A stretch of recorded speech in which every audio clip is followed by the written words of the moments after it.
नमस्कार, न्याय टीवी में आप सभी दर्शकों का स्वागत है। कोर्ट राउंडअप की खबरें अब विस्तार से। लूडो के खेल को लेकर बॉम्बे हाईकोर्ट में याचिका दायर की गई है, जिसमें कहा गया है कि लूडो कौशल का नहीं, तकदीर का खेल है। इस पर पैसे का दाव लगाया जा रहा है, इसलिए लूडो के ऐप चलाने वालों के खिलाफ कार्रवाई की जाए। याचिका पर हाईकोर्ट ने राज्य सरकार से जवाब मांगा है। याचिका पर अगली सुनवाई 22 जून को होगी। याचिकाकर्ता केशव मुले के मुताबिक लूडो का खेल एक सामाजिक बुराई के रूप में सामने आ रहा है। इस खेल में 4 लोग हिस्सा लेते हैं और 5-5 रुपए का दाव लगाते हैं। जीतने वाले को 17 रुपए और ऐप चलाने वाले को 3 रुपए मिलते हैं। इसलिए ये गैम्बलिंग का प्रतिबंधित कानून की धारा 3, 4 और 5 के तहत आता है और ऐप चलाने वालों के खिलाफ कानूनन कार्रवाई की जानी चाहिए।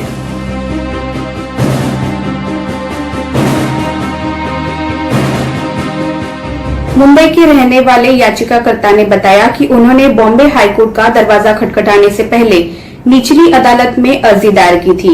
याचिकाकर्ता के मुताबिक निचली अदालत ने इसे कौशल का खेल करार देते हुए एफआईआर दर्ज करने का आदेश नहीं दिया।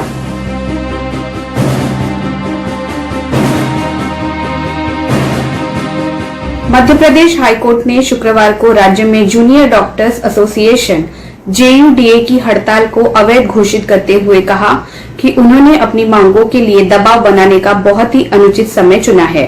चीफ जस्टिस मोहम्मद रफीक और जस्टिस सुजॉय पॉल की खंडपीठ ने कहा कि स्पष्ट रूप से ऐसे महत्वपूर्ण समय में जब पूरा देश कोविड-19 की दूसरी घातक लहर के खतरे से जूझ रहा है, हड़ताली डॉक्टर उपरोक्त घोषणा में खुद ली गई पवित्र शपथ को पूरी तरह से भूल गए हैं।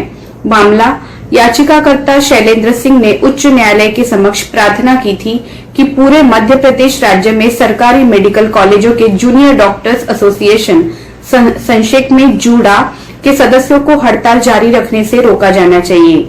याचिका में राज्य सरकार को आवश्यक सेवा रखरखाव अधिनियम, राष्ट्रीय आपदा प्रबंधन अधिनियम और चिकित्सा परिषद पेशेवर आचरण शिष्टाचार और नैतिकता विनिमय 2002 के तहत दोषी निदेशकों के खिलाफ उचित कार्रवाई शुरू करने का निर्देश देने की मांग की गई थी।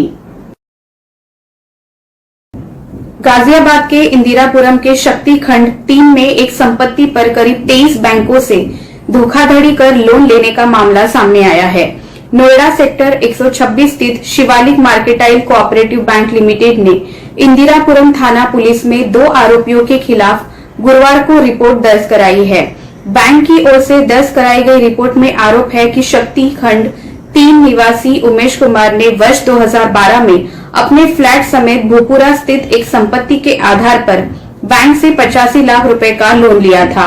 लोन नहीं चुकाने के कारण खाता NPA हो गया। उसे 1.78 करोड़ रुपए का कर्ज अदा करने के लिए नोटिस दिया गया था। रुपए अदा नहीं करने पर जनवरी 2014 में बैंक ने संपत्ति पर कब्जा कर नीलामी प्रक्रिया शुरू कर दी। नीलामी नोटिस जारी करने के बाद बैंक को जानकारी मिली कि आरोपी कर्ज धारक उमेश कुमार व गारंटर अजय जैन ने जाली कागजात के जरिए बैंक से लोन लिया था। बॉम्बे हाईकोर्ट नागपुर बेंच ने Maharashtra university of health science MUHS को एक एडवाइजरी जारी करने का निर्देश दिया है, जिसमें मेडिकल छात्रों को 10 जून को या उनकी परीक्षा से पहले परीक्षा केंद्र पर अपने हॉल टिकट के साथ अपनी नेगेटिव RT-PCR कोविड-19 रिपोर्ट प्रस्तुत करने के लिए कहा जाए।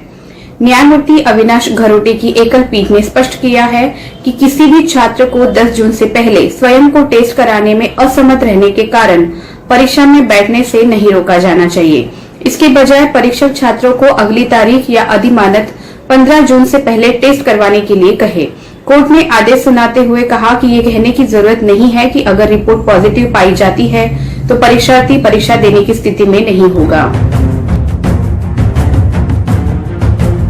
दिल्ली हाईकोर्ट ने पिछले साल उत्तर पूर्वी दिल्ली में हुई सांप्रदायिक हिंसा के दौरान पथराव करने वाली गैर कानूनी रूप से जमा भीड़ का हिस्सा बने 3 लोगों को एक व्यक्ति की हत्या और उसके बेटे को घायल करने के मामले में जमानत दे दी।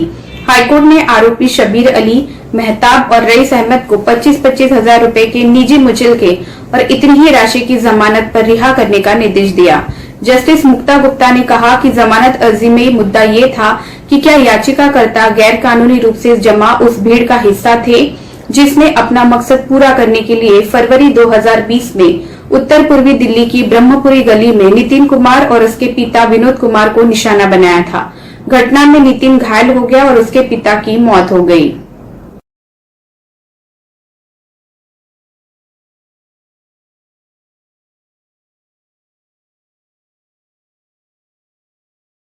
इलाहाबाद हाईकोर्ट के समक्ष उत्तर प्रदेश राज्य में कोविड-19 प्रबंधन से संबंधित मामले में क्वारंटाइन सेंटर पर अमानवीय स्थिति और कोरोना पॉजिटिव को बेहतर उपचार प्रदान करने के लिए रोस्टर में बदलाव के बाद कार्यवाहक मुख्य जस्टिस संजय यादव और जस्टिस प्रकाश पाड़िया की खंडपीठ द्वारा सुनवाई की जाएगी। कोर्ट इस मामले में चिकित्सा और स्वास्थ्य सुविधाओं की कमी के कारण राज्य की अराजक स्थिति का जायजा लेता रहा है और अब तक न्यायमूर्ति सिद्धार्थ वर्मा और न्यायमूर्ति अजित कुमार की खंडपीठ इस मामले की सुनवाई कर रही थी। हिमाचल प्रदेश हाईकोर्ट ने शुक्रवार को सवाल किया कि जब पूरी दुनिया आगे बढ़कर 5G तकनीक के इस्तेमाल पर विचार कर रही है, तो भारत संचार निगम लिमिटेड BSNL अभी भी 4G के पुराने उपकरण खरीदने की कोशिश क्यों कर रहा है। न्यायमूर्ति तरलोक सिंह चौहान और न्यायमूर्ति CB बरुआवालिया की खंडपीठ ने इंटरनेट सेवाओं से संबंधित मामलों में ग्रामीण और पिछड़े क्षेत्रों के निवासियों की दुर्दशा का संकेत देने वाली एक जनहित याचिका PIL याचिका पर सुनवाई कर रही थी। दिल्ली हाईकोर्ट ने हाल ही में कोविड-19 महामारी की दूसरी लहर के बीच आयकर अधिनियम, GST अधिनियम, कर्मचारी भविष्य निधि अधिनियम, कर्मचारी राज्य बीमा अधिनियम और अन्य संबंध श्रम के तहत निर्दिष्ट अनुपालन की सभी देय तिथियों के विस्तार की मांग करने वाली याचिका में वरिष्ठ अधिवक्ता अरविंद दातार को एमिकस क्यूरी के रूप में नियुक्त किया है। फिलहाल बस इतना ही। अन्य खबरों के लिए जुड़े रहिए न्याय टीवी के साथ। नमस्कार।